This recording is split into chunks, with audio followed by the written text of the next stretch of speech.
right, greetings. Welcome in. Bettor's Last Stand, show number 95, coming to you from the Pine Room Studios downtown, Wheeling on another hot day. Although it's not as bad as yesterday. It's pretty warm. The storms we're supposed to get to cool things down have not come to fruition. I know that's stunning. As Job says every day on the radio, when he reads the weather, I mean, it's like, why am I even doing this? Because it's probably going to be wrong. Everything they tell you is just a guess. So anyway, stay cool. Stay safe out there as we dive into some more sports here. The Olympics about to end this week, and we'll catch ourselves up with some of the things we got going on there.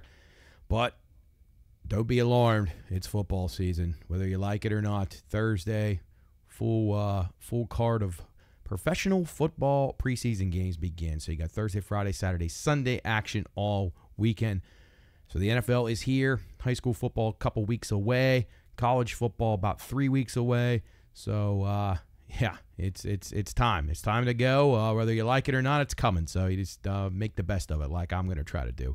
Anyway, thanks for joining us here. Show number 95, Bettor's Last Stand. We were up about a little over 4.5 units last week, not counting the golf, up plus 470 overall. We had the silver and the bronze medalists in the golf, so we were beating around the bush there, but Scotty Scheffler out of nowhere shoots 62 on Sunday, wins the gold medal at the Olympics in France, and it was impressive fashion. You can't take anything away from him. So he's locked up Player of the Year on the PGA Tour. It looked like Schauffele, maybe, if he outperformed him at the Olympics, could have stolen that from him, but that's not happening. So Scheffler locks it down. Matsuyama and Fleetwood play well in the silver and bronze medal spots. Both of them had good chances to win, but Scheffler was just on fire on the back nine, and there's nothing you could do about it. We had 4 top 20s of our guys. There was no cut, so that did not matter. So small profit if you had those guys to medal. I mean, those were decent prices, so hopefully you had that and you came out a little bit ahead there. AFL-wise, 7-5 on the week. CFL 2-3, another slacking week in the CFL. Can't get a handle on this. I don't even know who's good. I watch the games and I'm trying to see who's who and what's what, and man, I really can't identify who the best team is in that league. So we'll try to continue to plug away at that as the season goes on. AFL futures, we did cash. We've gotten to the point where we can cash a few of those tickets, so that is good. We are 3-1 on our AFL season-long futures so far. So that's a good start. We got a couple other ones, some really important pending games coming up that I'll talk about when we go through the AFL card in the second part of the program. Olympic outrights, we cashed 3 winners so far. Lithuania to medal and reach the semis. We got those coming in at good plus prices. We had the French women to win their group in basketball at a good plus price. Still have live tickets on beach volleyball with Huber and Brunner, the Swiss duo who beat the United States last night 2-0. So they are now on to the semifinals. It looks like they'll at least have a shot at a medal at plus 275. So we're going to be live for that one. We got Sweden in handball at plus 340. That match going on, probably about done right about now. It was a tight match. I'm not sure they pulled it out, but we hope.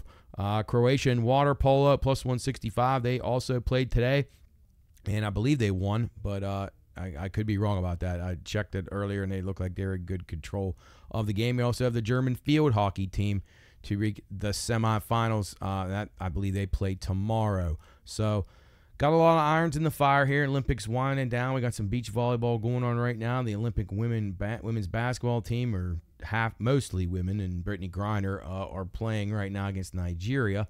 And you got some wrestling going on, some taekwondo, some boxing. So still a few more days left of the enjoyment of the summer games in Paris. Moving on to baseball. We gave out some baseball futures that we liked post-trade deadline. They're up on BLS_PRP, so check those out. Most notably, the Padres, the Mariners. Those were 2 teams I was high on. I still think the Giants and the Red Sox provide you a little bit of value to making the playoffs. So I think those teams are worth taking a look. But the big news of the day, and we'll talk about this more with Sam in the third part of the program, is that the Pirates right now are I don't want to use the term they're faltering or anything like that because it's a little too premature to say that. But they are showing a small sign of concern. So they've lost, I believe, 4 out of 5 right now. And things, again, I'm not trying to sound the panic alarms here, but it's a little bit of an issue right now if they don't get it corrected. Just recapping wild card situations, Boston Red Sox right now, just a half game out of the wild card. So they are right on the tail of the Kansas City Royals. The Orioles, who've not been playing very well, and they continue to not play well, and I'm very concerned about them too. They had another pitcher get hurt last night, but Brandon Hyde is not pushing the right buttons with the lineup. He's changing it way too drastically every night, and I think they were the best early in the year when they had a stability. They had the same, at least 6 or 7 of their guys, whether you're rotating your catcher out or whatever, and Rushman goes to catch the DH or whatever.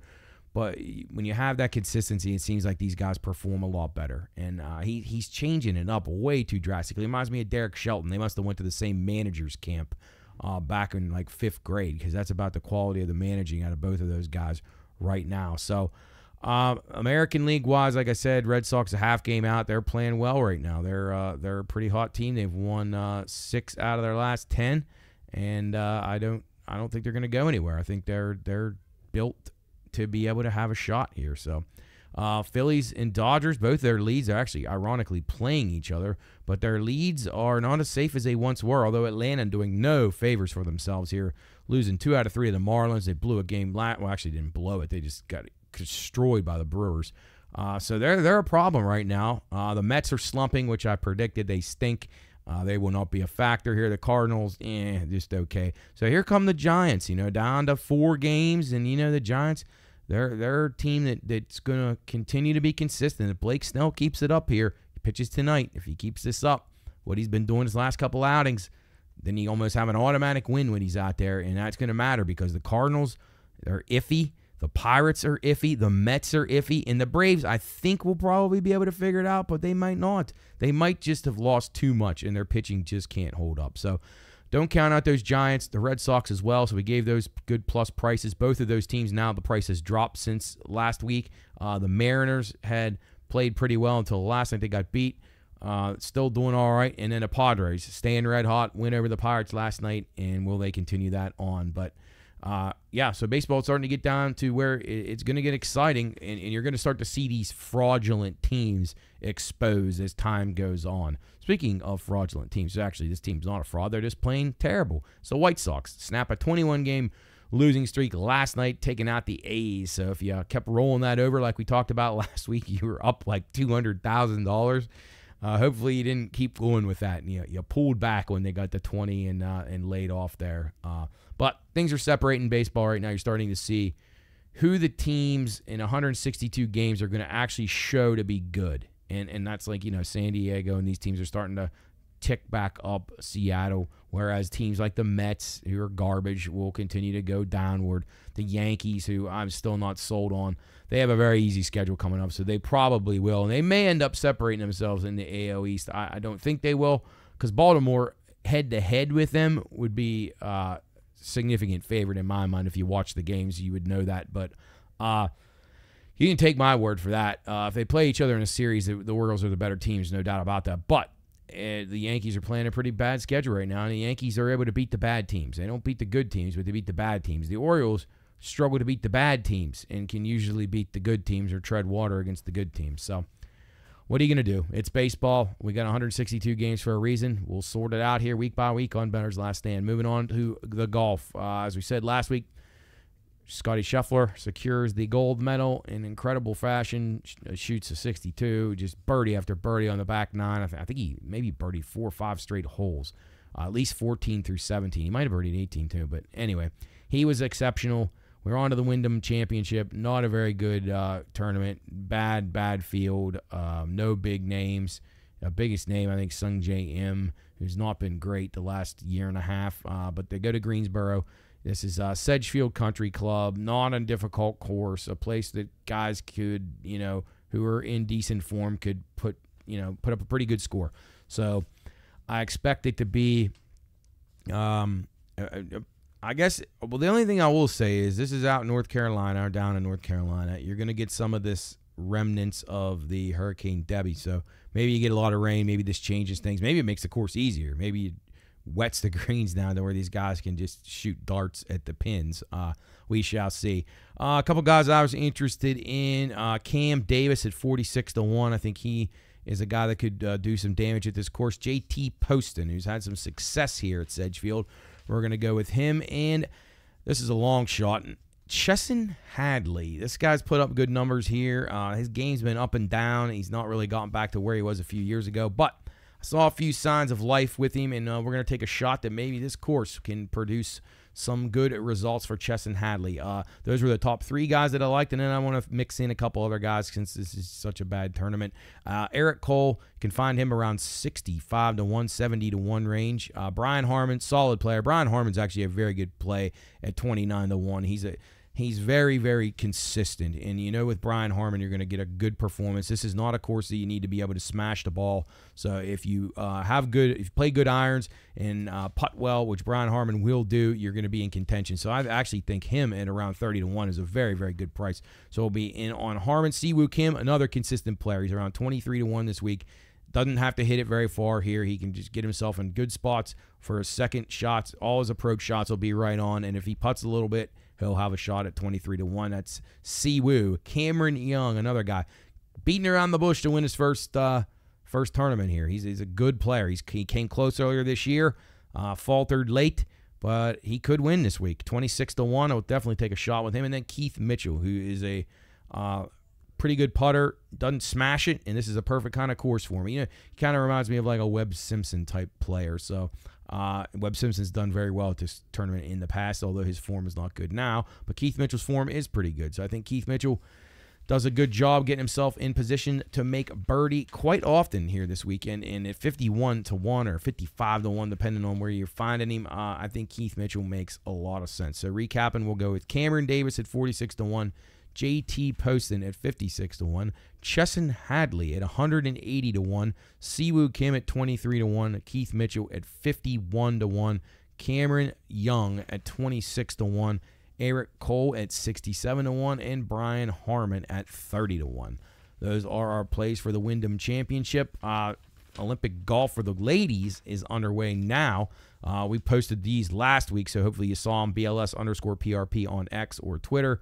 And we had Lydia Ko from New Zealand at 40 to 1. We had Celine Boutier, 22 to 1 from France. We had Charlie Hall, the English girl, 22 to 1. And then we had Rose Zhang, 22 to 1 from the United States. Those were the girls that we went with. So far, I think Celine Boutier was doing very well. So hopefully she keeps up there and has a good weekend. And we can cash that ticket because we could use it. We've not been our hottest the last few weeks, but that's okay. We're like I said earlier, we did pretty well in the Olympics so far. Got a few outrights that we posted. We're sweating out some games here today, so we'll have a little bit more clarity on what we need to do next week, or how we're going to grade out and how our plus minus is going to go over the next week. We hope, anyway, that it's in the plus side of things. Bad beats, I'll go ahead and do these in the first segment. Pirates bullpen in Shelty. Sunday's debacle with Skeens on the hill. They get 4 runs for him. Holderman comes in and blows the game. If you have the Pirates right now, and you're playing games when Paul Skeens is pitching and you're going to make plays on these games, you might want to be betting the first 5 innings because Pirate bullpen's a little shaky. Shelty looks shaky. He doesn't know what he wants to do right now. From one week to the next, his strategy completely changes. He's going to bunt one week he's not, and it doesn't really make a whole lot of sense. So I would be very skeptical of Shelty in the late innings, and I'd be skeptical of them blowing games when Skeens has got you a nice lead. So watch out for that. Another bad beat. This isn't an on the field, but this is an off the field. DraftKings, I don't know what the hell they're doing here, but in the states where their taxes are very high, and I sympathize there. I sympathize.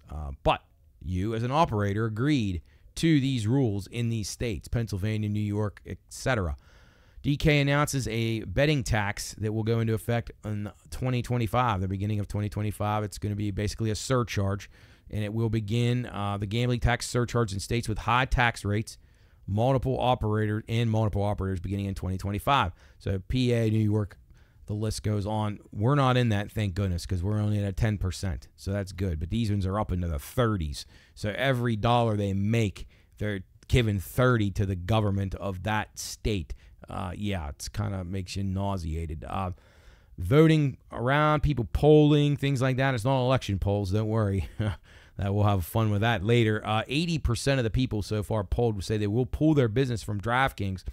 And that's pretty significant because you're going to find this is going to bleed over into their states where they don't have it because people are going to be fearful that they're going to have it eventually. So what they were going to do is they're going to take your winnings. If I hit for $1,000, they're taking a percentage of that off of the top and then covering their obvious percentages of everything that they win off of me. So it's flat out criminal. They should be. We pay the taxes. I work in the industry. You pay the taxes with what you win from the customers. That's how it works. You shouldn't be getting taxed for winning. That's just ridiculous. It's unacceptable practice. I'm stunned that DraftKings wants to do that. Johnny Avello, who's a legendary bookmaker, I cannot imagine that he was for this. Maybe they didn't have a choice. Maybe they're hemorrhaging money so bad they just sold VSiN. Maybe things are going sideways for them to the point where they're desperate and they don't have a choice. But I cannot imagine a longtime Vegas bookmaker thinking it's a great idea to tax guys who are winning, meaning you win a nice ticket, you're paying on it. Man, you pay enough when you lose. You don't want to pay when you win too. And the second part of that is that there will be no professional bettors betting with DraftKings, probably anywhere, let alone in these states.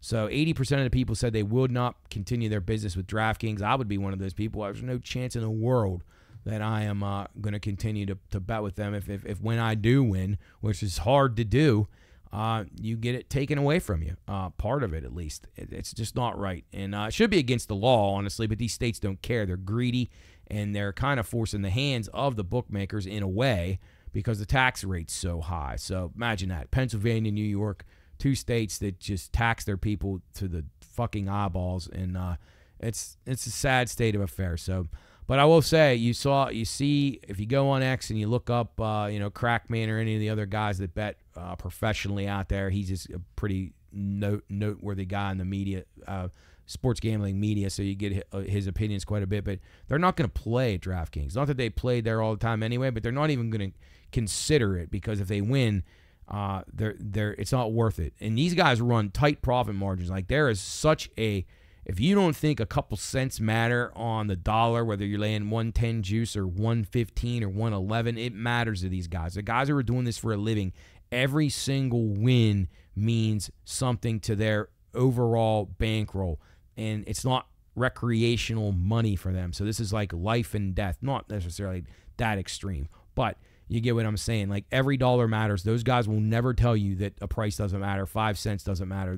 When you're doing this every day and you're locking in on large wagers, you need every single bit of value you can get out of them. And this is a way to just take more money from the people. So not a good job by DraftKings at all. And they'll pay dearly for this. This is going to be a really, really bad move for them. I would expect that they bail on this eventually, because the backlash is going to be so severe. AFC North, the only division in the NFL where all four teams are in the top 20 of tickets written and total handle. So that's amount and tickets written. So pretty interesting there. Obviously, the AFC North, quite an interesting division for everybody in the football, and locally and regionally in this part of the country gets even more attention. So AFC North, the teams, everybody being backed in some capacity in the AFC North. Bettor at DK wagered $1,000 on Colorado to make the college football playoff. Yeah, I don't think that's going to happen. At 250 to 1, he could win $250,000. I think he probably deserves that if they make the playoff. But all I got to do is make it, and there is 12 teams now. So maybe, and maybe the Big 12 isn't that good, and maybe they get lucky, and I don't know. We'll see. I highly doubt it, but you never know. One of the teams that vacated the Big 12, Texas. This is Bettor at Bet Rivers, bet $27,217 on Texas to win the college football playoff. That's to win the whole thing. 9 to 1 would pay out $244,953. That, too, a good one, but a little bit more realistic than the Colorado one. On another Bettor at DraftKings, bet $100 on Kent State to win the CFB playoff at 10,000 to 1. Not make it, win. 10,000 to 1 would pay $1 million, and I would say that person absolutely, he probably deserves $10 million if that ticket would hit. Incredible bet there. Breece Hall getting heavy action for Offensive Player of the Year right now, down to 22 to 1 for the Jets running back, will Brandon Ayuk be traded? That's the big talk around here. We'll get Sam's opinion of that. He's got his ear close to the ground up there in Pittsburgh, and he'll probably have a good bit of insight on that one. But to me, Steelers need to make this happen. But the problem is they don't really have a whole lot to give back to the 49ers. So it sounds like they want like Dan Moore Jr., which I don't know why anybody would want him, but and a couple other guys, even A.J. Highsmith. I always call him A.J. because A.J. Highsmith played for Miami. Alex Highsmith for the 49ers might want Alex Highsmith. I don't understand that either. They brought in some pass rush. I know they lost a little bit, but this just doesn't seem like it might not get done, or one of these teams is going to have to compromise. Or I know this is impossible in the NFL probably, but maybe you have to get a third team involved. Maybe there's a team out there that's going to be a bust that's ready to move a receiver, and you can get it to go back to the 49ers somehow and give them some sort of compensation. A second-round pick or something like that goes to them instead of the 49ers, and then you get a third team involved. Not sure how easy that is to work out in the NFL. It's probably not. So I don't know. If the Steelers get him, I think I've been high on them all along, but I always thought they were going to get a receiver by now, and they haven't. I can't rely on Pickens, but I still think they'll win that division if Wilson holds up. I really do. I think the Ravens are going to be compromised. I think the Browns are just too inconsistent, and I think the Bengals just aren't good. So we'll see. I don't know. Will Brandon Ayuk be a Steeler by next week? If he's not a Steeler by next week of the show, he won't be one. And then Iowa over 8 wins, a huge steam play for professional sports bettors. Handicappers all over the country are giving this out as one of their better plays. I'm not seeing it. I know they play a bad schedule, but there's a really bad offense. So Iowa over 8, people giving that out as a big play. So we'll see. Preseason notes: Hall of Fame game attracted more handle than any baseball game on that single night. Of course, preseason football is still king of the world. And then watch these line moves. These line moves are ridiculous. I mean, you're seeing 5-6 point swings, different teams being favored, flipping around, totals going down 3 and 4 points or up a few points. So they're all over the place. And if you can get the inside scoop on these and get out ahead of it, I would fire, because professionals, I said this on here every year, every season, whether it's the podcast, whether it's the radio, whether it's right here, these pro guys who can get the scoop quickest, they clean up on these games. They clean up on these preseason games. I know people laugh about it. What are you betting preseason for? You don't know anything. How are you going to pick the winners there? Well, last time I checked, it was hard to pick the winners in the regular season too, because people don't do that very well. People, the average NFL bettor probably hits 3 out of 10 if he's lucky. So, yeah, I don't think you're doing real well in the regular season either. So I always thought that was a stupid argument. Guys like Rich Eisen, Trey Wingo, these guys, I mean, they slander the preseason. You can find incredible value here from a betting standpoint. So check these numbers, watch them, be ready to react, be ready to jump on the things quickly. And if you have people you follow on X or Twitter that are beat writers for these teams, and you can get inside scoop about who's going to be playing and who isn't before that goes on NFL Network or ESPN, figure it out, listen to them, make the bet, because the numbers will move. It happens all the time. I mean, there's 6 games probably that have flipped the favorites already just in a few days. So keep an eye on those numbers. You have to watch them. And then one little tidbit too, Brian Daboll, the New York Giants, 0-6 ATS in preseason games. So not a good few years for Daboll preseason, but not a good few years for regular season either, although he did make the playoffs 2 years ago. So we'll see. Malik Neighbors seems like he's upping things there to Giants, though, so maybe they're a little bit better. Maybe they're better than we all think. All right, we're going to take a break here. Bettor's Last Stand, show number 95. Sponsored by the Brownie House, coming to you from the Pine Room Studios. We're going to come back, and we're going to talk about some more football. The NFL, AFC, NFC. We're going to talk about the AFC and NFC East, and then we're going to talk about the Big 12. How will the Mountaineers be?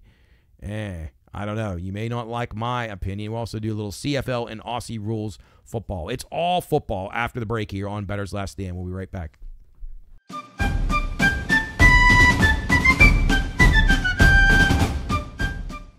reminder, this show is for informational and entertainment purposes only. All wagering activities should only be conducted by those 21 years of age or older and within the confines of federal, state, and local law. If you or someone you know has a gambling problem, contact 1-800-GAMBLER. That's 1-800-426-2537. All right, men, load the cannons and hold the line. You're listening to Bettor's Last Stand.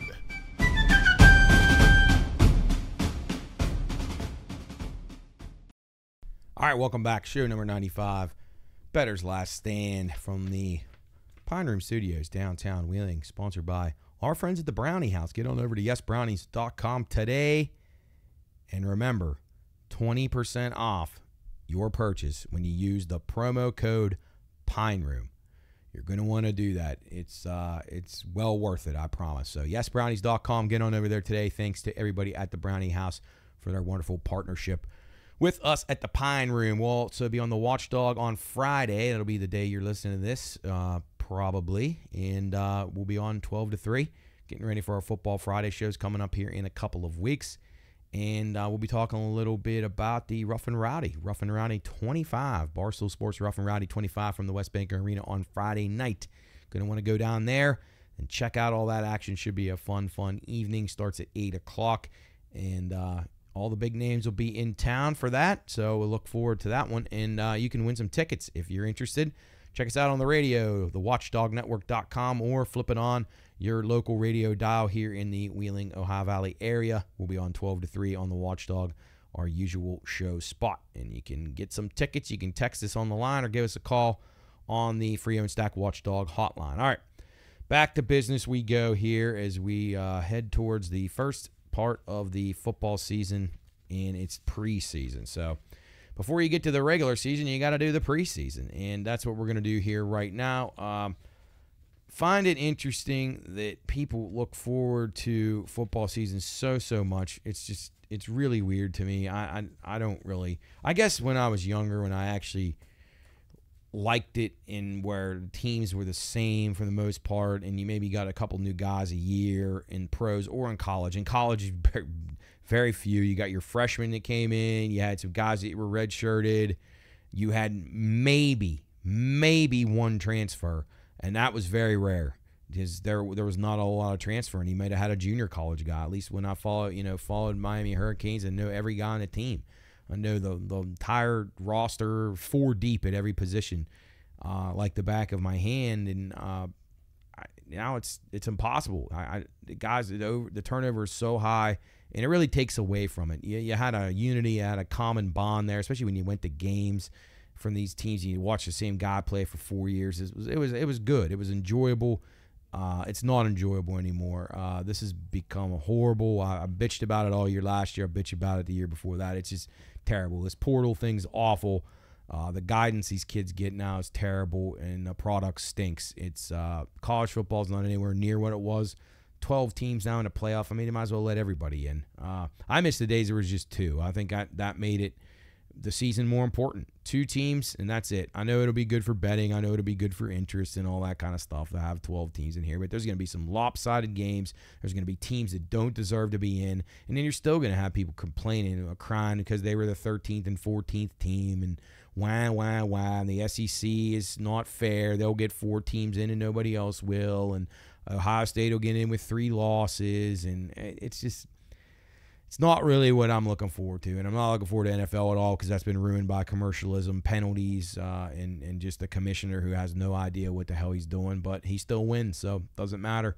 People are so dumb and like the simplicity of football. I don't know what it is about football. Like it's really not that fun of a game to watch. It's people smashing their heads against things, and I don't know if it just makes the regular common person feel like this is a game I could play, which I agree with. Of all the sports, the football is the least cerebral game. And I know football coaches will throw things and yell at me about that, but I've been around all these sports, and I'm going to promise you that the football is the least cerebral game of all the games. And I'm not talking about Tom Brady, and I'm not talking about these guys who make it to the top of the NFL. But when you're looking at low-level college and mid-level college and low-end pros, there's not a whole lot of difference between them and guys who never make it. So I don't know. I don't know what it is about it that makes people think that it's such a great game. But, hey, who am I to argue? You people all want it, so that's what we're going to give you. Let's talk NFL first. Get into it right now. We'll talk the AFC East. Buffalo Bills, of course, a team that has some question marks coming into the season as they lost their top wide receiver, actually a couple of them. So they have concerns there, no doubt about it. The Jets are the team everybody's talking about. We know that right now. Buffalo's still the favorite to win the division, and their DraftKings win total is 10.5. The Jets at 9.5 games. Miami at 9.5, and New England way down at 4.5. I'd be a little concerned if I was a Jet fan. I know that having Rodgers back will be an upgrade. There's no question about that. You had Zach Wilson last year. That's just an impossible situation to be able to win games with a guy like that. But you have a really bad coach, and Robert Saleh, who's just terrible. And I believe Nathaniel Hackett is going to be calling plays again, and he has not been very good in his time, I guess, away from Aaron Rodgers. So we'll see if he does a little bit better with them. But I don't think the Jets' defense is as good as everybody makes it out to be. If you go back and look at some of their scores from the last couple of years, it gets a lot of attention about how good they are.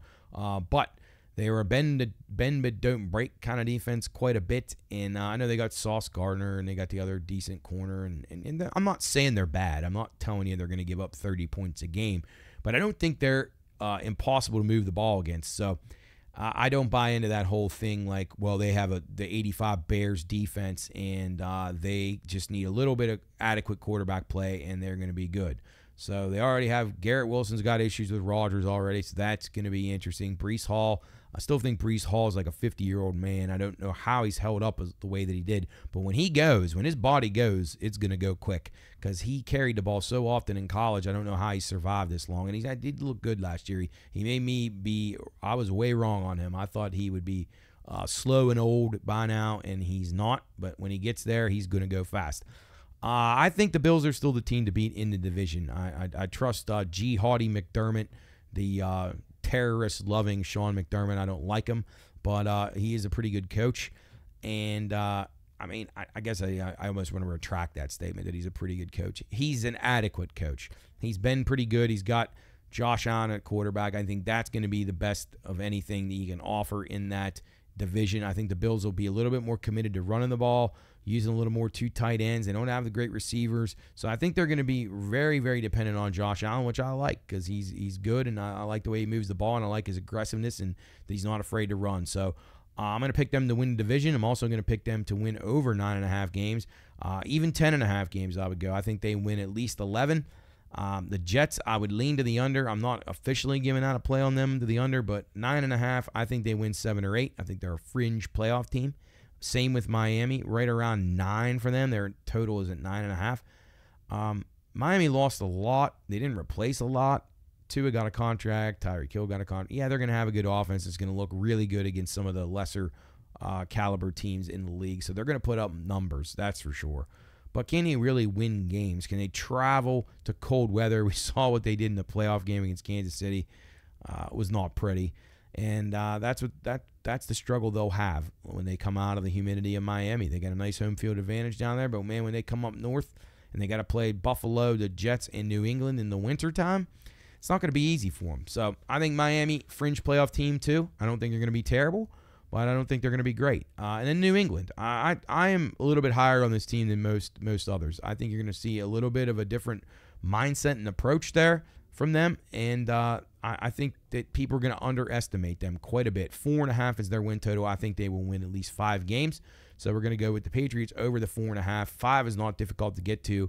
I think a game against the Jets and against the Dolphins are gettable.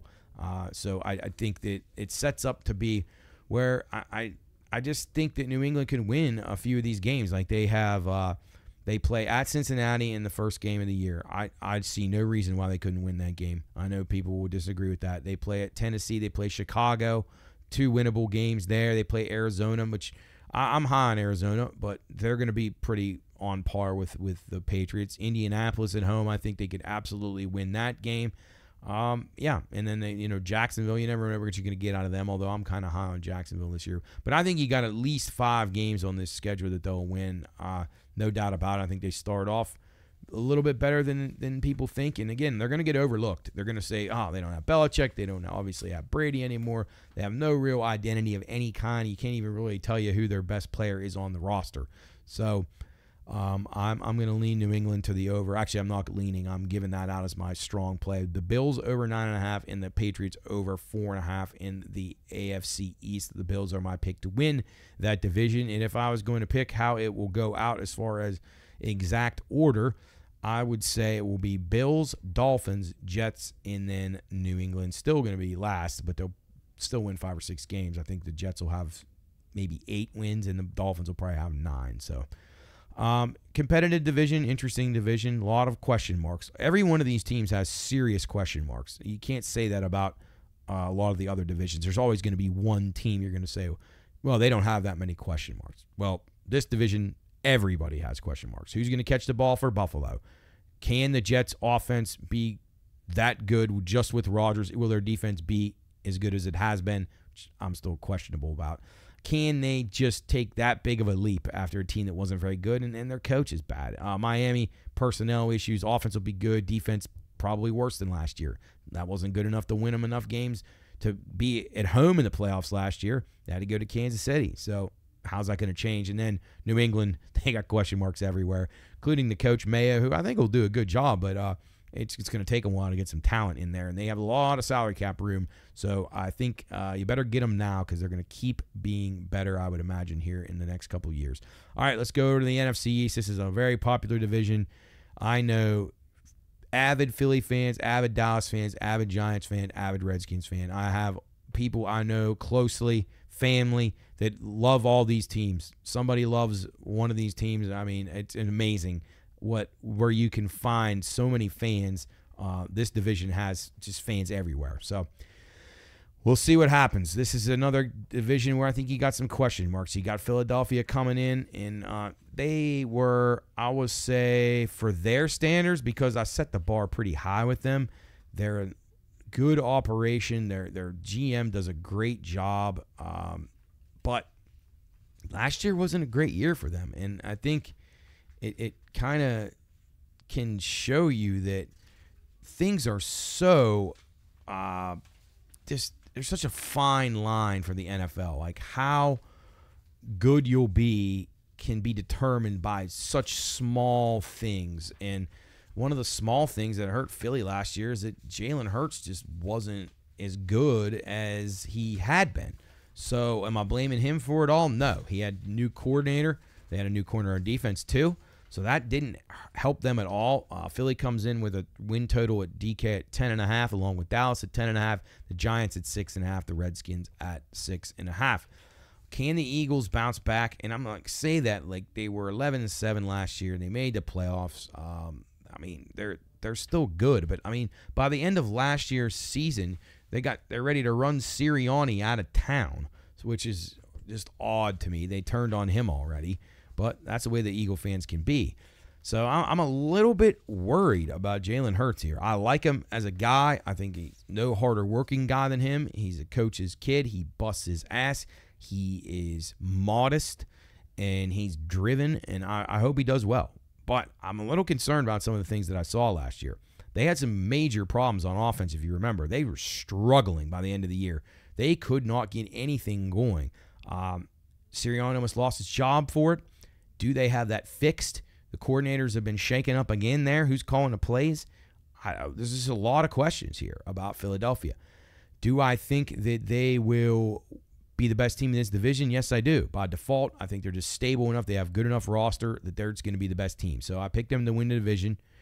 But I can't recommend a win total of over 10.5, a win total bet over 10.5. I just don't. I'm not certain. I think they'll win 10 games, but I can see them winning that division with 10 wins. So we're going to pass on that, but I will pick them to win the division. No play on Dallas. I would lean to the under here. They got holdouts. They got issues with contracts. They did not bring anything in. They've lost offensive linemen. Their defense is like a hocus-pocus defense. It either intercepts you or sacks you or gives up a touchdown. So man, I don't love Dallas. I don't love anything about Dallas. I think they're a 8 or 9 win playoff team probably, but that's just because they're probably going to be better than a lot of the other teams in the NFC. But they got to get Prescott taken care of, which I don't think they should, but they got to get him into camp, and they got to get him ready to go, and they got to get CeeDee Lamb into camp, and you got to get him happy because you got no chance if you don't have those guys. I'm not a Prescott guy. I don't think it's worth to pay him. I'd let him walk. I'd go back and rebuild. I just don't think there's you can see what C.J. Stroud 1 year in the league, he takes you to the playoffs. That's what you're scrambling to pay millions upon millions to Dak Prescott to do the exact same thing. So you can find the guy out there. Just ask New England. Just ask Houston. It happens. It can happen. Giants, I lean under 6.5 with them. I don't think they're going to be as bad as everybody thinks they are, but they're not going to be very good either. So I'm slightly leaning to the under there. I think they'll probably be about a 6-win team. I just can't get to 7 with them. Neighbors, by all accounts, has been really good. So we'll see if that can make a big difference, but he still has Daniel Jones throwing to him. So I'm not as lukewarm on the Giants as some people, and I'm not as cold on the Giants as some people. Washington, small lean to the over here. I think Daniels coming in and starting right away at quarterback is going to be good for them. He's going to be athletic. They're going to be able to do some things similar to what everybody raved about Anthony Richardson. This is what amazes me about people. Anthony Richardson is like the hot guy right now. He was hot last year. Everybody loved him. Rookie of the year, offensive rookie of the year. There's people even thinking he could be offensive player of the year. If you watched his tapes in college, or just his games, you don't have to watch tapes, but watch the games that he played at Florida, and you compare him to Daniels from LSU, it's like St. Michael's 6th grade against the Chicago Bears. Chicago Bears in recent years, that might be a more even game, but we'll say the Bears of the 80s with Mike Ditka. That's about how big of a difference that is. But I'd never hear anybody talking about it. It's like Daniels is like, oh, well, the Redskins, they stink, Dan Snyder this, and like he doesn't even own the team anymore. It's all fresh for the Redskins. Now, I don't love their head coach at all. I think that's a huge mistake, and it will end up holding them back. But I think they will get better as time goes on, not because of Dan Quinn. Dan Quinn should be able to stabilize the defense. This is what he does. But the offense will have problems, but Daniels can bail them out of so many things. Like if you think Anthony Richardson can be a good pro, or if you think Justin Fields can be a good pro, then Daniels absolutely should be because he throws the ball better than those guys. So we'll see. It's a learning curve, no doubt about it, but I like Washington over 6.5. I think he, by default, if he doesn't get hurt, I think he'll lead them to 4 or 5 wins himself. And then you got to figure the defense will be improved with Dan Quinn, and they can win a couple more games. So we'll go with Philly to win the division. No play on Dallas. Lean under on the Giants, and a lean over on the Redskins of 6.5. That is the NFC East. Shifting over to college now. The Big 12 action. Oh, boy. We talked about the ACC last week. We're diving in the Big 12 here. It's Utah and Kansas State. Seem to be a 2-horse race in that league to win it. I'm on Utah. I know I was anti-Utah all year last year, and it turned out I was right about them. They weren't very good.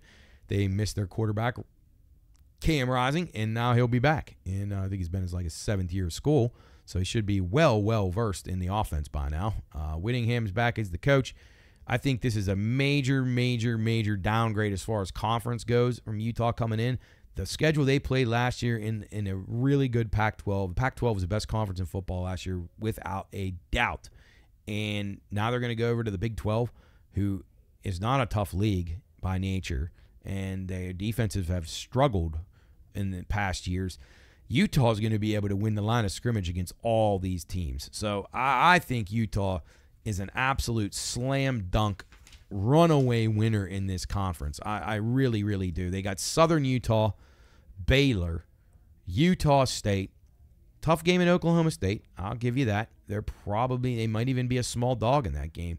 Then they got Arizona, who won't be as good this year. Arizona State, TCU, Houston, BYU, Colorado, Iowa State, UCF. I mean, there can't be more than one loss on that schedule, and that might be at Oklahoma State, and that's still a question. every other game they're going to be a massive favorite in, I would think, even at UCF.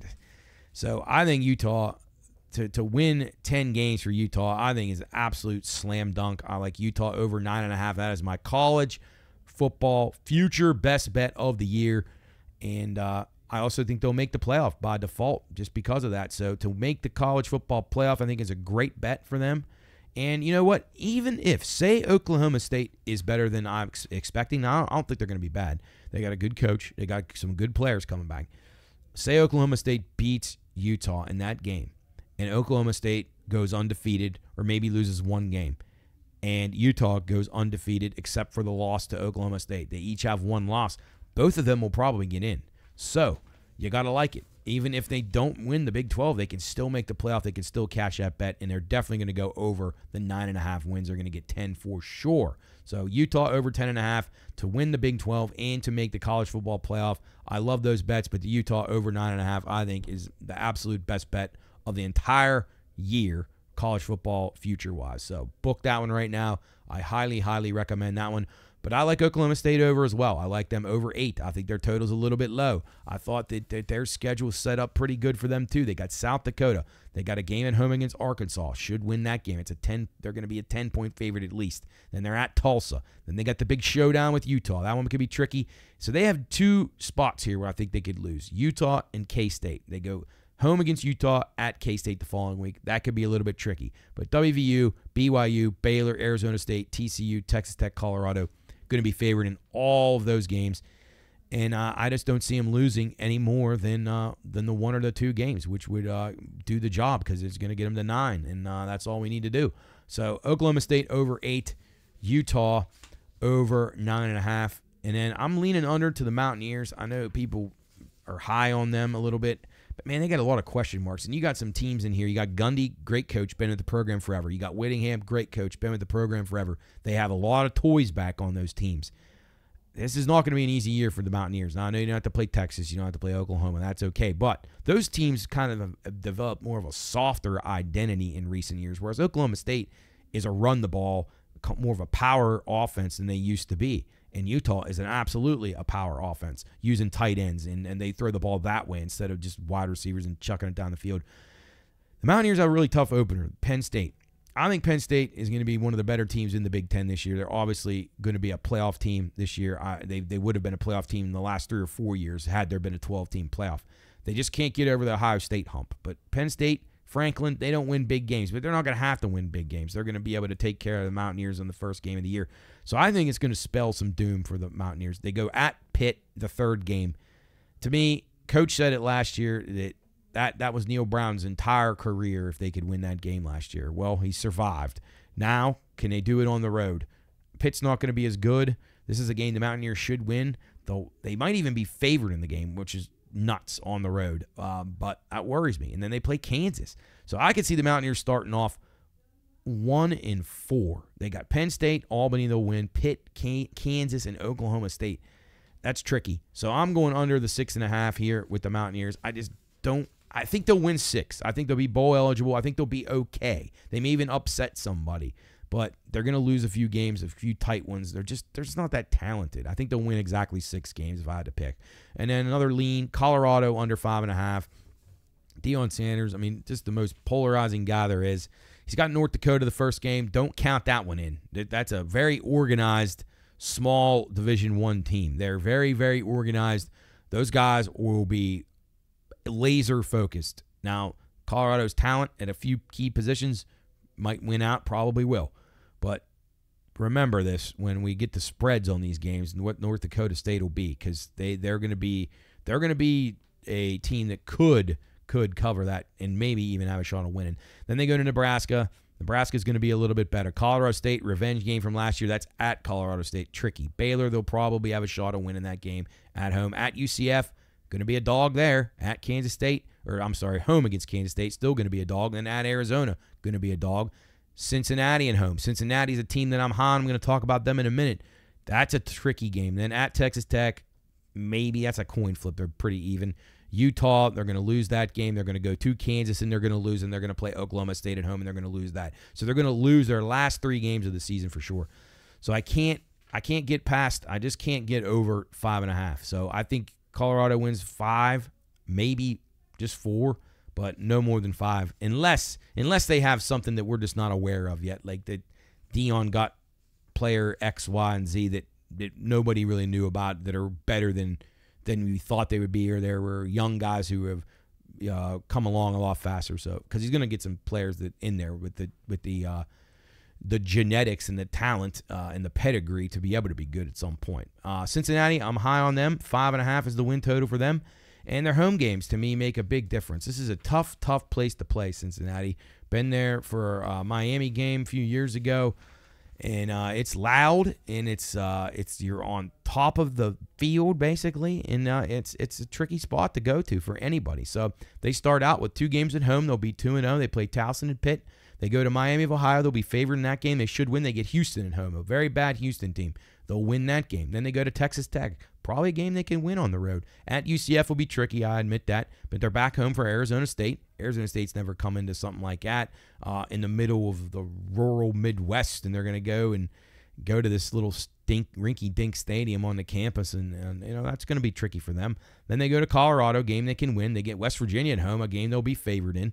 Iowa State then on the road. That's probably going to be a loss, but you never know. And then at K-State, I concede would be a loss, finish up at home with TCU. So I'm thinking they can get to 7 wins at best case scenario, but I think they at least get to 6. So I'm back in Cincinnati, and that's my second best play. Actually, that's probably my third best play. So my top play of the whole season in college football right here, Utah Utes over 9.5 wins. I think it's an absolute lock, stock, and barrel bet.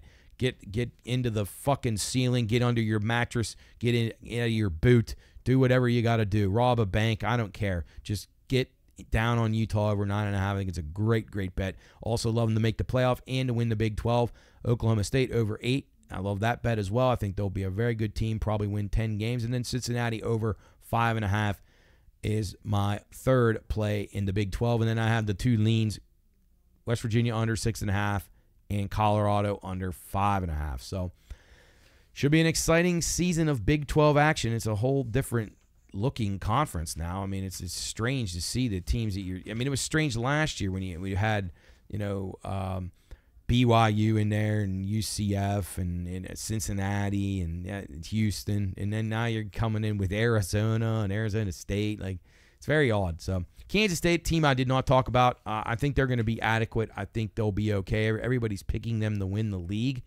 I'm just not sold on it. I think they'll win 8 or 9, but didn't love anything when it comes to their schedule. I thought they do get Oklahoma State at home, but they got to go to the Mountaineers. They get Cincinnati at home, which is good, and they don't have to play Utah, so that's very helpful for them. So that could play in their favor quite a bit, but not sold on that roster. I just don't. I don't know. Avery Johnson is a highly hyped quarterback, but I don't know. They might be favored in every game, but there's just question marks there for me, and I'm just not going to recommend a play. I'm not saying play them under, but I'm not playing them over. So it'll be a pass on Kansas State.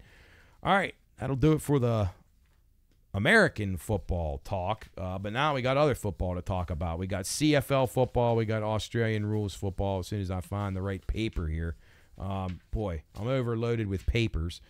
And, so CFL, AFL, starting with the CFL, we'll go through these. I have not been very good on these, so I'll be the first to admit to you. It's not been pretty, but we're going to try it. Thursday's game, I was going with Saskatchewan and over, but that won't matter. You won't hear this till after then. Friday, 7:30 kick, Toronto hosting Calgary. Both teams 4-4.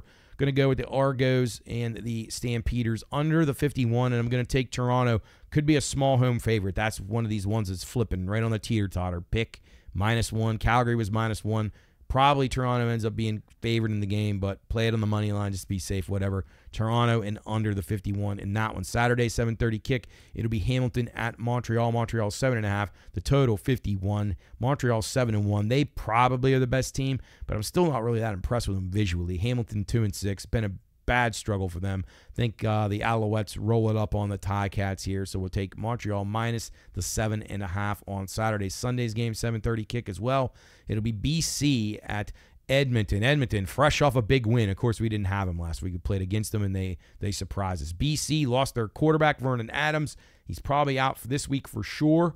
He might be out for a couple of weeks. So that's a big problem. They're very, very, very dependent on him. So we're going to go under the 49 in the Elks and the Lions. And I would keep an eye on if Adams is out for sure in that game, which he probably will be, Edmonton's going to be favored, probably a small favorite, and I would lean to Edmonton minus a 1 or the 2 there. But, man, it's hard to back a team that's that bad. So those are the CFL plays.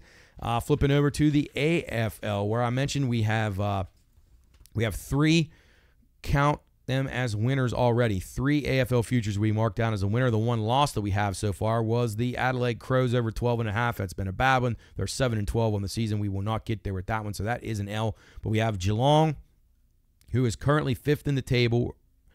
We have them as a top 4 bet, so we're not in a bad spot there. They got a game they can win this week and a game they can win next week. Definitely well alive, but we already have them over their win total. We had them over 11.5 wins. They're already at 13. Then we had Port Adelaide over 13.5. They need to win this week to get us there, but they got plenty of time. We got still got 3 weeks left, so they got to win 1 game in 3 weeks to put that one in as a winner, and that's not even a winner yet. So we're also having them as a top 4 finish, and they're currently 3rd right now, so another win there will probably get us home there. We had the Sydney Swans, who are the top of the table. We had them over 13.5. They're at 14 wins right now, although they have been slumping quite a bit. 14-6, been a great start for Sydney, so we have that one. That was one of the winners that we cashed. West Coast, this one's going to be riding on this week. They take on the North Melbourne Kangaroos at North Melbourne. We had West Coast under 4.5 wins. They're at 4-16 right now. This one is for all the marbles right here. The Kangaroos are favored, which is very rare. They only have 3 wins on the season. They're favored at home. So let's hope for the Kangas to get the job done against West Coast and cash another one for us. And then Richmond, a cigar smoker here, and I think I even called it that on this show all those weeks ago. Richmond under 9.5. Absolute cigar smoker. You could have lit the cigar on this one at about round 4. 2-18 are the Tigers on the season. We had them under 9.5, so that is already a winner. This week's action, let's get it started right now. Collingwood and Sydney. That's an early kick on Friday morning. It'll be Sydney minus 13.5. We'll take the Swans to get back on track. They've lost 4 of 5. Collingwood is in shambles, too. They're in desperation. They really need this game, but I don't know if they can get it turned around. GWS in Brisbane. This will be Friday night, 11:45 Eastern Time. Brisbane, who's absolutely red hot right now. They've won 9 straight. They're 13-6-1. They take on GWS, who is 13-7, and GWS has been playing pretty well. They've won 5 in a row. The total on this one, 178.5. We're going to go over the 178.5, and I'm going to lean Brisbane here only because I think this line is fishy. It's 21. To me, that says take Brisbane. I really thought this line was going to be like 2 scores, like 12 maybe, and it's 21. So there might be the word out on GWS that they're kind of punching above their weight, and this is going to be a big showdown, and Brisbane at home is really, really good. So we'll go with the Lions, minus the points, and over the 178 on Friday night. West Coast at North Melbourne. This is the game we really need the Kangaroos. They're 3-17 against West Coast, who's 4-16. Kangas minus 8.5, total 175.5. I think this is a very tightly contested game. Both these teams will want this win, so we're going to go under 175.5. The Geelong Cats, 13-7 at the Fremantle Dockers. It'll be Fremantle minus 10.5 in this game. Geelong needs this game. They get themselves in a good spot. And I still think Geelong's dangerous here to win in the finals. If they get their roster back and they get one last go-round with Tom Hawkins, they could be dangerous at 12-1. So keep an eye on them on the futures board. 12-1 to win the grand final.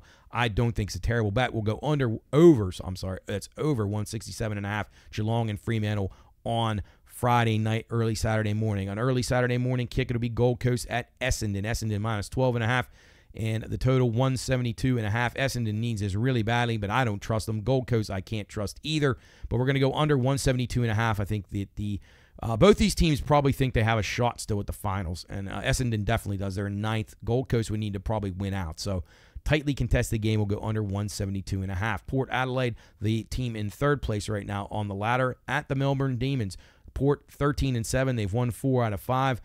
Melbourne's had a really bad year. They're 10-10. They desperately need to win this game to have any shot. Port 9-1 to win it all. I still think that's a good bet. We gave that one out way back. They were also our pick to win the league, and that is still alive. If Sydney were to get beat here and Port wins out 2 of 3, I think Port can get the job done and cash that ticket that we gave out for them to win the regular season. So that would be a nice one, an unexpected one, because it looked like Sydney had ran away and hid. But we'll go with Port minus 14.5 against the Demons on Saturday mornings. Hawthorne and Carleton. This is a Saturday night game, 11 p.m. kickoff in the Eastern time zone. We're going to go with the Hawthorne Hawks, who, man, I hate betting this team. I had them last week. They didn't come through. They lost by 2 to GWS. This week they're catching a half or maybe a point, depending on where you're at against Carleton. Going to go over 172.5 and take the Hawks in that one. St. Kilda and Richmond, 1:20 a.m. late Saturday night or early Sunday. And we're going to go under 163.5 in this one. St. Kilda's 23.5 point favorite on the road. They'll probably win that game. Richmond's awful, as we know. We cashed that ticket easily with the under. But St. Kilda's just...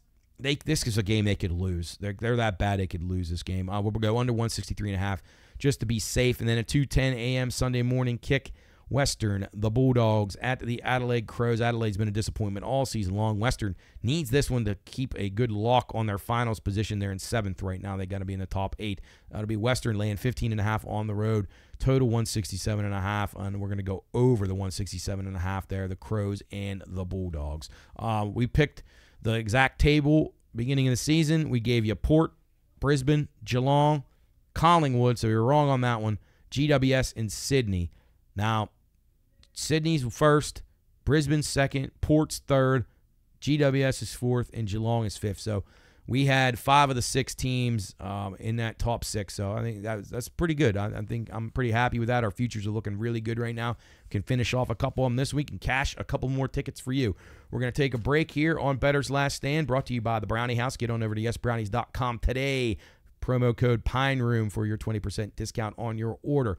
Also, join us on the Watchdog Network for our shows Monday, Tuesday, and Friday. We got Football Fridays coming up here really, really soon. So we're going to talk lots of football and lots of other cool stuff on the Pine Room on the Watchdog every single Monday, Tuesday, and Friday. We're going to take a break now. We're going to be back with Sam the Man, talk some NASCAR. We're back with some NASCAR racing at Richmond. Also going to get his thoughts on the Pirates and everything else that's going on in the world, including the Brandon Ayuk saga, which rages on here on a Wednesday afternoon in the Pine Room Studios. We'll be back after the break.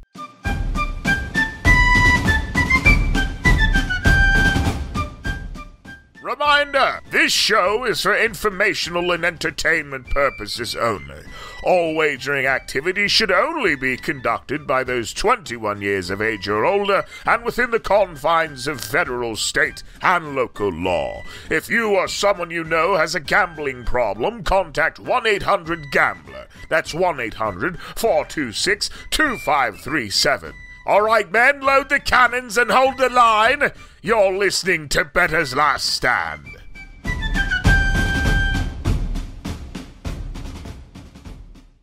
All right, welcome back in. It's Bettor's Last Stand, show number 95, Pine Room Studios, downtown Wheeling. Joined now by Sam the Man from Upper St. Clair. Getting done a nice long day of work. He comes home. He's getting ready for the Pirate game tonight. Meanwhile, while he has the radio on the way home, I'm sure he's hearing stuff about Brandon Ayuk. He's hearing things about how bad Ke'Bryan Hayes has been and some of the other deficiencies that the Pirates are exhibiting here lately. Derek Shelton, who's been a problem all season long. It's funny how when things are going well, everybody's touting how good of a job he's doing, but really he's not if you pay attention. Sam definitely pays attention. Sam, first let's start with the Buccos. We got racing to talk about, which is a positive, which we're going to get to later. But let's start with the Pirates right now. A little bit of a slide here. Not a good showing last night against the Padres. The warning track about sunk down into the earth and among other problems. But is it too soon to start to panic here? No, you panic right now. You panic right now because, Matt, they are in it. They are 500, but they are in it. But, Matt, they play the Padres. They play. This schedule is just horrific. It is. It's horrific, tough. And they could seriously lose these next 9 games. And I'm not kidding. It's not facetious. They could get on a run like that because these teams that they play are no joke. Right. Like the Padres did not mess around at the deadline at all. Their pitching is great. It did show last night. Their pitching is great. Their hitting, their lineup up and down is incredible. I'm gonna have a tough time. I mean, they play the Padres, the Dodgers, the Padres, and then the Mariners, and then the Rangers. All teams right now, for the exception of Texas, who's still a pretty good team. Obviously, they won the World Series. All those teams, playoff teams right now. And that's what I mean. Like, they could lose 9 straight games. Now, the good news is they do own the Dodgers in recent years. I know. Strangely enough. I know. That's how baseball and, like, sports work. You know, you play the best teams and you kick their ass, and you play the worst teams and you get your ass kicked. But it is a really, really important stretch for them. I mean, they cannot I thought Sunday's game was like losing, like, 5 games in one. Not only do you lose to a team you're challenging in the wild card, in Arizona, who's playing great baseball right now. You have them basically beat. You had your ace on the mound with Skeens. Everything going well, and then Holderman gives that up, and it's just disaster. And you could feel it coming. For people that watch them enough like we do, you could feel it coming. It just something just was concerning that whole inning. And it showed. And now it's like, everybody was on the high when they got these guys last week with the trade deadline. Yippee, yippee, pats on the back. Everything's perfect. But you said it best. I'm not certain that trading Martin Perez away just to save a few bucks was a good idea after you see what happened last night. Yeah, it wasn't a good idea. I understand Jones is hurt. He'll come back. But I tell you what, I think the batters were catching on to him a little bit before he got hurt. He was giving up a lot more runs, a lot more home runs in particular. That's not good. And I mean, we're showing Paul Skeens in his first year. We're letting him know, hey, buddy, no lead is safe with you on the mound. Right. So it doesn't matter. I mean, it's so tough to say, but the bullpen, you can't fix it at this point. It is what it is. I couldn't believe Woodford pitched. I can't believe this guy's on the roster. I mean, it's so obvious. If you know baseball and you can look at numbers and have fucking eyeballs, yeah, you know that he shouldn't be pitching when you're trying to get into the playoffs, because we're not going to just walk in. We sneak in at best. Right. If you're going to sneak in, that guy can't pitch. No. And his first outing was a miracle showing. Oh, so you should have lucky. you should have cut your losses, and just sent him back down and just been okay. We surprised everybody. He was so bad they couldn't hit him, and now we got to get him out of here. Because that's not – you're right. When you have a guy coming in with a 10 ERA, I mean, short of having a complete, just remanufacturing his entire wind-up delivery, arm slot, everything. The White Sox released him. Right. And then you see how good they've been. It's just typical Pirates, though. Cheap, and cheaper. And the only reason they got rid of Perez was because they needed to free up that money for the 2 guys that they were getting who aren't even high-end contract guys. But it's the same old story. The cheapness wins out every year. It just destroys the fans. It destroys the team. And, we're dumb enough to keep falling for it. So I know. And you know what? I'm starting to think that Brian De La Cruz is the outfield version of Pedro Alvarez. It's either a dinger or a K. That guy K is a bunch. I will say, and having watched a decent amount of games when he was in for the Marlins, that's very, very common. It was a lot of strikeouts, but he did do decently with runners on base. But you got to get some guys on there for him too. That would help. It would help. I don't know. It's not. I'm not pressing the panic button yet, but I'll tell you what. If San Diego continues this up and they sweep them here at home and then they got to go out on the road, then it's starting to really worry me a lot. Freeman just came back for the Dodgers, and I know. I mean, dude, these teams have rosters that are just sickening. Yeah. I mean, our rotation is great, but it doesn't matter. It's so obvious that it just doesn't matter. We need a 12-run lead to make sure that we might win. We might not win. Yeah. Well, we'll keep an eye on that. Obviously, baseball heating up now. You're starting to see who's real and who isn't, and the frauds are starting to surface now. The Mets and some of these teams that are kind of faking it through the first half, and even though they've got some acquisitions, they've not performed well. So, lots of time left, but it's borderline put up or shut up time for the Pirates here. By the time we talk next week, we'll know if they're even in it still. We'll have that settled, whether they're going to be in it for the long haul or they're going to have already fallen out, because you can't give these games away to these teams you're chasing. I mean, here's the thing that's odd. There's only one other division really that has a race that's this close, and it's the American League East, and it's not even close. The Blue Jays are last with 52 wins. Right. The Reds are last with 55 wins, and the Brewers are first with 63. So that's as tight as, these are going to give. So everybody is in it, but Gonzalez got to come back healthy immediately. Jones strong immediately. Yeah. The bullpen's got to figure it out. Woodford's got to go to Altoona. They can't give away games. They can't. Just can't. They can't give away. They gave that Astro game away, the last game of that series. I mean, they can't do it. And they've done it all year. So what makes me think it's going to change? And Shelty and people just refuse to see that the mistakes, the stupidness that he invokes every single night by pulling a guy too soon or leaving a guy in too long or bunt. What did you think about the bunting situation on Sunday? Like the week before, he didn't bunt when he probably should have. And then I don't know. I don't think he knows. I think he's just guessing.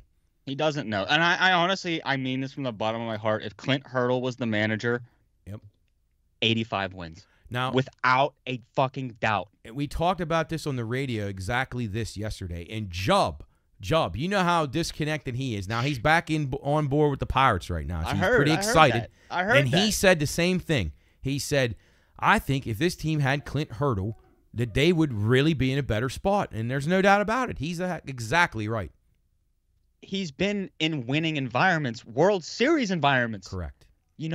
That's the guy. You know, he was always chewing gum, and maybe he got picked on a little bit, but he got us 98 wins. Right. We will not sniff that until I might be dead. Oh yeah, we all will be dead. Yeah. Yeah. I mean, Greta's going to be in her 50s by Seriously, the time. she might be dead. It might never happen. That. Yeah, I know. And the thing is like, it's easy to blame Clint Hurdle when the roster went down so badly. Like, come on, it was like, well, we can't pay him this much money to manage a terrible team, so let's just get rid of him or whatever. But honestly, they would have been better off bringing him back last year and bringing him back next year. I know. But we'll see. This week is going to determine a lot, so we'll talk about it next week. Let's switch over to the other team in the city. Right? Actually, the Penguins are in the news too. Crosby still hasn't signed, so people are getting nervous about that one. Today's his birthday, and he still hasn't signed. No, so I wouldn't sign if I was him. No, me either. Now dude, that you gotta go. Leaving apparently next year, and maybe it's time for Sid to roll, and I wouldn't blame him. They just haven't done a very good job, although he probably begged a little bit for them to keep the guys together. But we'll talk about that in the coming days, I'm sure. But the task at hand today, Brandon Ayuk, will he be a Steeler? It was yes, it was no, it was yes, it was no, now it's maybe. But I just don't know how the Steelers are going to pull this off. I don't feel like they have what they need to be able to get him from San Francisco. No, I agree. And if they do pull this off, it will be interesting to see what they get rid of, because it's going to be a high-end starter. It has to be. Right. And it's going to be picks. If they're day 2 picks, draft picks are what they are. Sometimes you hit, you miss. Sure. That's the whole sports world. But if it's a high-end player, like honestly a Highsmith or if they were to say give us Benton or somebody like a young it would not. I don't think that is going to be worth it, because I know it's a passing league, but we don't even know. We're just assuming our wide receivers are bad already. Right, it's a tough one. It's a tough spot to be in. I mean, I think if they get Ayuk and they have most of the rest of the offense that they have intact, I think they're going to be pretty solid offensively. But they're going to have to give something up, like a legitimately good starter, and they don't really have those on the offensive side of the ball. So they're going to have to give up a lineman of some kind or a pass rusher on defense, and Highsmith is being talked about. So who knows? I don't know what could happen here. Matt, I don't know if you saw that. Someone said maybe give him Roman Wilson. I think that would be crazy. You draft somebody and you don't even play a snap for the team and you train them. Yeah, that I probably wouldn't do. I'm assuming they'll send Austin in just to fill the roster. But man, I know they don't do 3-team trades in the NFL. It might not even be allowed, but they probably, the Steelers would be they might want to try to get a third team involved, because I just don't. If I'm San Francisco, I'm just not certain what you're going to be able to give me that's going to sweeten that deal enough. That, I mean, I could franchise tag. I got him for this year. I could franchise him for 2 more years. So I know Ayuk doesn't want that, and he might just be a baby. But eventually, when the checks stop coming, man, the guy's going to have to show up. So I don't know. And honestly, that would just suck if it just happened again. It's just Lev Bell 2.0. I want my money. Oh my God. Well, Steelers are going to have a ton of salary cap at the after the year, and they have no quarterback on the books past this season. So It's just absurd. So I mean, they probably could do a decent deal with Ayuk, and if they have him and Pickens, I mean that's a pretty formidable pair there. But I don't know. I don't. They don't usually do things like this, so we'll see. They did trade a first rounder for Minka Fitzpatrick that year when they had Duck Hodges, and he's been pretty good. He wasn't great last year, but pretty solid. But man, this is very un-Steeler-like to be this far along. You're starting preseason games this week, and your roster's really not where you want it to be yet. Matt, it honestly, when I think about this stuff, this is a shout out to Big Ben. When you have a fucking quarterback, your problems are so minimal. Sure. Yeah. Yep. Like this is like, it just seems like ever since Ben left, dude, all we've had is problems. Yeah. No, and that's like that at a lot of places. It's more evident as these seasons go on that yep. Tomlin hit a lot of stuff. Our quarterback being great hides a lot of stuff. No question. Yeah. It's very interesting to see it come to light. Yeah, so we'll see. Will the Pirates be in the pennant race next week? Will Brandon Ayuk be a Steeler? 2 questions you can find out answered next week on episode 96 of Bettor's Last Stand. But the good news is we got some racing back. One of the 3 circuits are back this week. We head to Richmond. Weather permitting, we have the Cookout 400 Sunday evening. I'm excited about this. I like Richmond anyway, and I've been in a little starvation mode for NASCAR. I know. Now, the Olympics have been a good little appetizer to nibble on here, but now I'm ready to get going here. So back at it. To Richmond we go, a track that is usually a track where guys who have good statistics and results at this track perform well, and the guys who do not perform well. And I've heard several interviews with guys saying that exact thing. There's guys that flat out hate this track, and there's guys who flat out love it, and most notably Denny Hamlin. This guy's led like 5,000 laps here in his career. He's from the area. Obviously, this part of the country, Joe Gibbs Racing hotbed there with everybody in this area is a Redskin fan, and so there's a lot of sediment there for Denny, and then his JGR teammate, Martin Truex, has probably been the next best driver at this track in recent years. He's got 3 wins, then he's got 5, then you got Brad Keselowski with a pair, you got Kyle Larson with the pair. Sam, the odds aren't great. As the guys I just mentioned, they're all in the 5-1 price range, along with Chris Bell. But man, it is going to be hard for somebody from Joe Gibbs Racing not to win this race. I know, and you know what? The only name, honestly, that stood out to me when I was going through this was Denny Hamlin. Matt, this is his track. Yes, he's just a master of it. So it's just like if he wins, it will be no shocker. And he's, Denny Hamlin, he's competitive, man. I've realized the last couple of years, he's one of my actually favorite drivers. I really like what he does for the sport. Yeah, He might be a little prick, but you know what? You got to be. It's good. You got to be. So Dale like Earnhardt was like that. Right, exactly. And you know what? People like the Intimidator, don't they? Yes, they did. But Matt, someone stood out to me more than Denny. It's Chris Buescher. Oh, got him too. Got him starred. Absolutely. Chris Buescher and Ross Chastain stood out to me like 2 sore thumbs, but it's Buescher. Okay, so Buescher's your guy. Buescher is my guy. I want the 17 in victory lane. Well, I like it because he is the defending champion of this particular race. Now, Denny won the race earlier this year, the Toyota Owners 400, but the Cookout 400 last year, Chris Buescher led 88 laps. He was incredibly impressive. I also remember that his teammate, Brad Keselowski, was really, really strong in that race as well. He led over 100 laps. So is that something you see being a thing again this week? Brad, a really good number at 16-1 for an RFK team that has run really, really well at Richmond. Do you think there'll be 2 top 5 cars this week? Yeah, I do. I actually have 3 names highlighted in green for my winner, possible people that could win. It's Keselowski, Buescher, and Chastain were my 3. Nice. All right. So I'm liking that we're on the same page there. All right. So let me ask you about another couple of guys a little bit under the radar. Obviously, talked about the favorites, and then the RFK guy is going to be really, really strong here in Keselowski and Buescher. So let's go to Joey Logano. He's 10-1. He's had some success here in the past. He's run well here. As recently as last year, he was a top 5 car here in the fall race. Last year, he finished second in the spring race this year. What are your thoughts on him, and can any other Fords contend other than the RFK guys? I think they can. I don't know, but honestly, what you said earlier, I think it's this is just a JGR race. Yep. I just have a hard time seeing these other cars getting up there just based on these numbers and what I keep looking at. Right. I don't know. Do you look at McDowell's numbers? Yeah. I like his, for the Fords. Yeah, I thought he was interesting. I mean, in like 90-1. I mean, I'm not sure he could win, but I think he could be a top 10 for sure. I thought Ryan Preece was interesting as a long bomb. He's run well here in the past. He's like 200-1. I know. And then William Byron. I mean, I'm a little bit. I'm wondering where the Hendrick guys will be this week.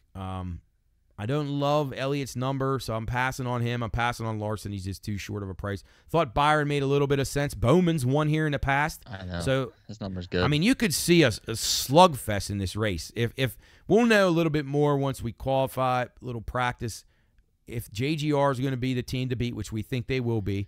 But you know how the Hendricks are. If they get one of them locked in, usually the other ones are right behind. And then you got the RFK Fords, and then maybe Logano. So a lot of factors here. A lot of guys that could come in under the radar. I think Preece at a giant number is good, and I think Josh Berry.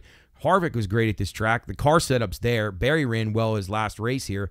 So he could even be a dark horse top 10. Thought his number was a little bit too low, though, for a guy that's kind of unproven at 22-1. That's still, I mean, that's like Brad Keselowski territory, and Keselowski's a multiple champion.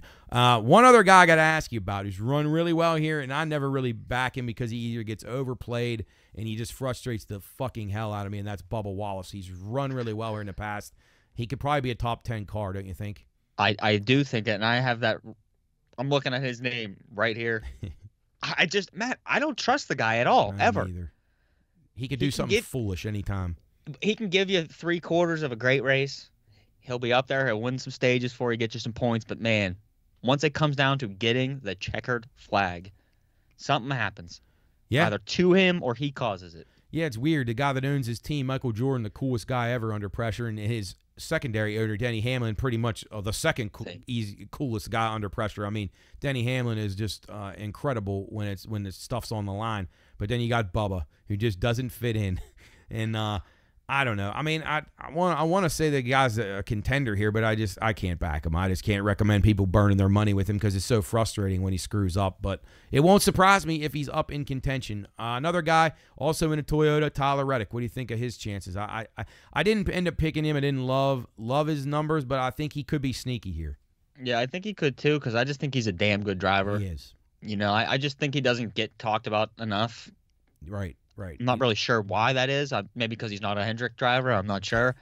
Yeah, well. But I think he's a very good driver. He's super aggressive. And I don't know. There's a lot of – I think 23-11 is a team to look at coming out of the break. Because I don't know. The break is a good reset because Hendrick was pretty dominant. I mean, Hendrick, they didn't really fool around too much the first half. No. So it'll be interesting to see if this is a repeat because – you can make some money on some Hendrick cars the second half. Yeah, you can. And I think Rick Hendrick's probably preaching to his guys, let's not get complacent now. I want to see more out of William Byron, who's not been his best the last few weeks. It's like he got us 3 wins, and then he's happy with that. He'll just wait to the playoffs. Yeah. Well, William, you could mix in a win here and there. Just keep sharp because Larson's going to keep trying to win. Yeah. But, yeah, these Toyotas are going to be dangerous. I think the 23-11 guys will be good, and obviously the JGR cars are going to be right there. I'm looking forward to it. Should be a good one. So, ultimately, are you going with Denny as your top pick? Yeah, I think Denny's going to win it, but my heart wants Chris Buescher. Yeah, no, I'm with you. Hey, what did you think about Gilliland maybe sneaking in the top 10? I think it's totally possible. I like this guy. I really do. I'm becoming a fan. I'm following this guy more and more. I've been trying to find – not every sportsbook will have matchups with him, but I've been trying to find matchups each week because – they still have him kind of on the tier with some of these guys that he's just better than. And I love looking for the value with Todd Gilliland. I like him. I definitely think he's a guy. I also think Ty Gibbs could be very, very strong here. He's obviously going to have the car set up and tons of knowledge with all of how much success the Toyotas have had here. He could be a dark horse. And you know what? It wouldn't shock me if he somehow won this race. No, I wouldn't either. I mean, that's his life. He's grew up in it. He's so young. He's got the experience. It's in his blood, man. Wouldn't shock me either. And it's coming soon. The win will come. It's just a matter of time. I think it'll probably be this year. One guy I'll be fading is Ricky Stenhouse. I know he's remarked multiple times about how he hates Richmond. So, yeah, see you, Ricky. Sorry, Ricky. Well, best of luck in the weeks to come. But it's not going to be a track. We'll be using him. All right. Anything else sticking out? Racing-wise, obviously, we're without F1 for a couple more weeks. We got the Indy cars coming back next week, so that's good. But you and I talked, in the previous weeks just about how excited we are that F1 is good again. So what are some things that maybe are on the radar when we get back to the Dutch Grand Prix? Do we expect Mercedes and McLaren to continue up at the top? I hope Lewis is right up in the top 3. I think he's going to have to make some serious decision after this season of like, what have I done? Right. No. Like, what have I done? Because Ferrari, they are not looking too hot. They better use this break to figure something out. Because Mercedes and McLaren are, they're cooking, and Red Bull is cooking with one person. Yeah. Verstappen's good. Sergio, he's not now. No, he's not. So it's odd to me that we're at the point now where Red Bull and Ferrari are down, and McLaren and Mercedes are up. Yep, I love reversal. It. No, it is good to see. Makes it exciting. If I'm Red Bull, I'm telling Sergio Perez, hey, Checo, why don't you head out to the Canary Islands? We'll see you back at the Dutch Grand Prix weekend. Like, there's nothing that can be done that's going to salvage him right now. He's gone. He's gone. I don't know what else you can say. There's such a drop off now, and his car is good. Like, it can't be that bad. So it's just baffling. You know what else is? You know what? That is the greatest word you could have used. You know what else is baffling to me, Matt?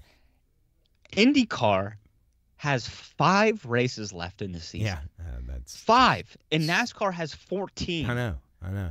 What the fuck? Yeah, IndyCar. What is that? You know what?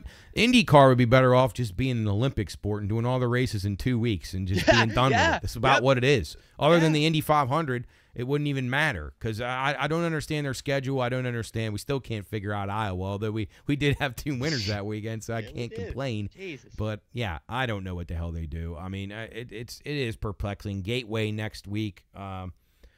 We'll talk about it then, but, it is weird. 5 races left. I mean, there's 14 in NASCAR. Still lots of good weather. I don't know if they've checked recently, but usually the good weather goes into October. So typically it does, typically. Yeah. Oh, boy. What are we going to do? Penske's old, so maybe he just gets tired. Yeah, he doesn't like it when they move the clocks up. So right. Gets dark too early for old Roger. Yeah, it hurts his bones. Oh, all right. Well, anything else on the radar? Olympics got a few more days left. Anything you've been keeping an eye on there? USA basketball. Just keep your eyes on them. I don't trust them. Hey, France with a nice win over Canada yesterday. They might be dangerous. When I see reports that Rudy Gobert hurt his finger, I just get pissed, man, because I can't leave work when I hurt my finger. Yeah, right. None of us can. Rudy Gobert, guy causes the COVID outbreak, everything. Yeah, fucking idiot. Could blame him for all the problems of the world right now. Oh, Rudy. All right, Sam. Well, thanks as always. Best of luck to the Pirates. We're going to need it. Say your prayers. It's going to come to that at this point. And we'll see what happens with Brandon Ayuk and Sidney Crosby next week. But it is good to have racing back, and I'm looking forward to the Richmond weekend and the final week of the Olympics as in preseason football will be heating up. So we'll have something to laugh about there. So hard to believe. It's already August, and we're heading towards the pigskin. Yeah, man. I mean, it's go Steelers, it's go Bucks.